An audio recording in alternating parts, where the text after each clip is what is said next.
بسم اللہ الرحمن الرحیم۔ السلام علیکم۔ پیارے نبی صلی اللہ علیہ وآلہ وسلم اور شہد کی مکھی کا دلچسپ واقعہ۔ شہد کی مکھی کا رس اتنا میٹھا کیوں ہوتا ہے اور اس کے شہد میں اتنی شفا کیوں ہوتی ہے؟ پیارے نبی صلی اللہ علیہ وآلہ وسلم نے مکھی سے کیا سوال کیا اور مکھی نے پیارے نبی صلی اللہ علیہ وآلہ وسلم کو کیا جواب دیا؟ شہد کی مکھی کا شہد کئی بیماریوں کے لیے شفا ہے۔ اس کو کئی کاموں کے لیے استعمال کیا جاتا ہے۔ آج ہم آپ کو ایک ایسی بات سنائیں گے جسے سن کر آپ کا دل خوش ہو جائے گا۔ ایک بار کا واقعہ ہے، محمد صلی اللہ علیہ وآلہ وسلم اسلامی لشکر کے ساتھ جہاد کے لیے تشریف لے جا رہے تھے۔ راستے میں ایک جگہ پر آپ ٹھہر گئے اور حکم دیا کہ جو کچھ بھی کھانا ہے یہاں پر کھا لو۔ تو صحاباؤں نے عرض کیا، یا رسول اللہ، روٹی کے ساتھ سالن نہیں ہے؟ کہ صحاباؤں نے دیکھا کہ ایک شہد کی مکھی آپ صلی اللہ علیہ وآلہ وسلم کے ارد گرد چکر لگا رہی ہے اور شور مچا رہی ہے۔ صحاباؤں نے فرمایا، یا رسول اللہ، یہ شہد کی مکھی اتنا شور کیوں مچا رہی ہے؟ آپ نے فرمایا کہ مکھیاں بے قرار ہیں، اس لیے کہ صحاباؤں کے پاس سالن نہیں ہے، حالانکہ ہم نے یہاں قریب غار میں شہد کا چھتا بنایا ہوا ہے اور ہم میں اتنی طاقت نہیں کہ وہ شہد آپ کے لیے ہم لا سکیں۔ جب مکھی نے ایسا کہا تو محمد صلی اللہ علیہ وآلہ وسلم نے فرمایا، اے علی، اس مکھی کے پیچھے پیچھے جاؤ اور شہد لے آؤ۔ حضرت علی رضی اللہ تعالیٰ عنہ ایک پیالہ لے کر اس مکھی کے پیچھے پیچھے ہو لیے۔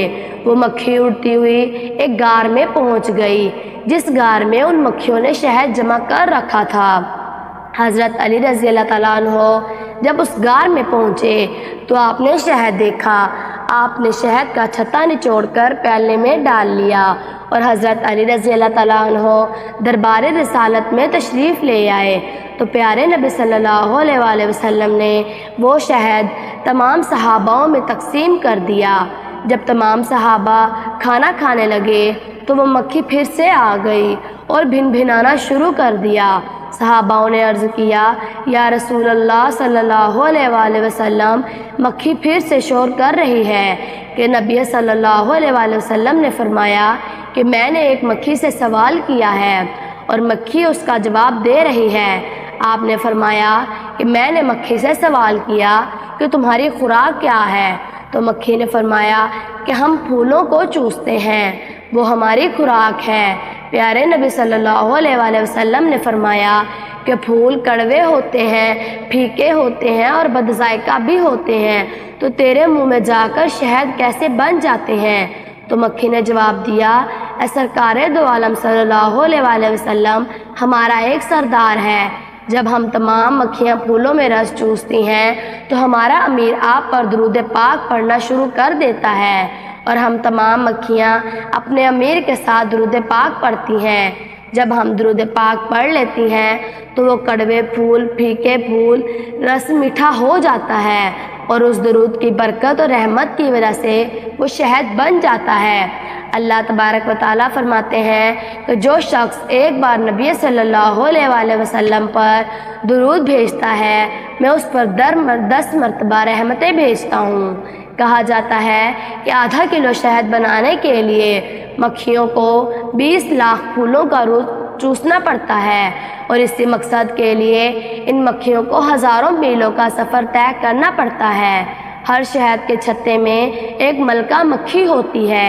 اس ملکہ مکھی کا کام ہوتا ہے انڈے دینا اور اپنے خاندان کو سنبھالے رکھنا۔ ایک دن میں تقریباً 1500 اور پوری زندگی میں تقریباً 2 لاکھ تک انڈے دے سکتی ہے۔ یہ ملکہ مکھی ان تمام مکھیوں میں سائز میں بڑی ہوتی ہے۔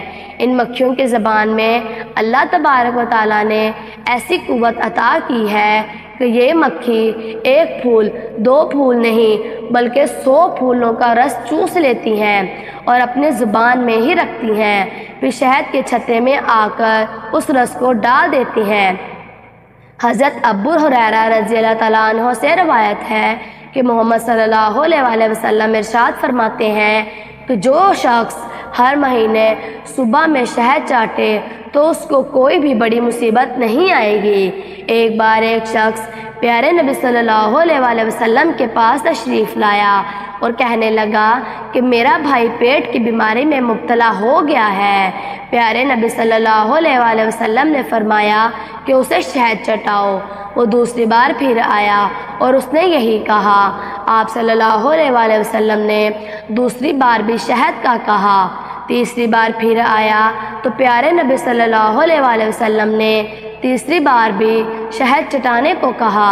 جب چوتھی بار آیا تو اس نے کہا کہ ابھی تک کوئی شفا نہیں ملی، تو پیارے نبی صلی اللہ علیہ وآلہ وسلم نے فرمایا کہ ابھی بھی اسے شہد چٹاؤ۔ اللہ کے کرم سے اللہ تبارک و تعالیٰ نے اس کو شفا دے دی۔ حضرت عمر رضی اللہ تعالیٰ عنہ کے بارے میں روایت ہے کہ اگر آپ کے بدن پہ ایک پھوڑا بھی نکل آتا تو آپ اس پر شہد کا لیپ کر دیتے تھے۔ شہد کی مکھی کا شہد آج بھی کئی بیماریوں کے لیے استعمال کیا جاتا ہے۔ شہد کی مکھیوں میں اور دوسری مکھیوں میں بہت فرق ہے، کیونکہ شہد کی مکھی کڑوے پھول، پھیکے پھول اور بد ذائقہ پھولوں کو چوس کر میٹھا رس بناتی ہے، اور دوسری مکھیاں وہ میٹھی چیزوں پر آ کر مسلط ہو جاتی ہیں۔ آپ کو ہماری آج کی ویڈیو اچھی لگی ہے تو ہمارے چینل کو سبسکرائب کر دیں، کیونکہ ہمارے چینل پر اس طرح کی معلوماتی ویڈیوز، اسلامک ویڈیوز اپلوڈ کی جاتی ہیں۔ اللہ تبارک و تعالیٰ آپ کے علم میں اضافہ کرے، آمین۔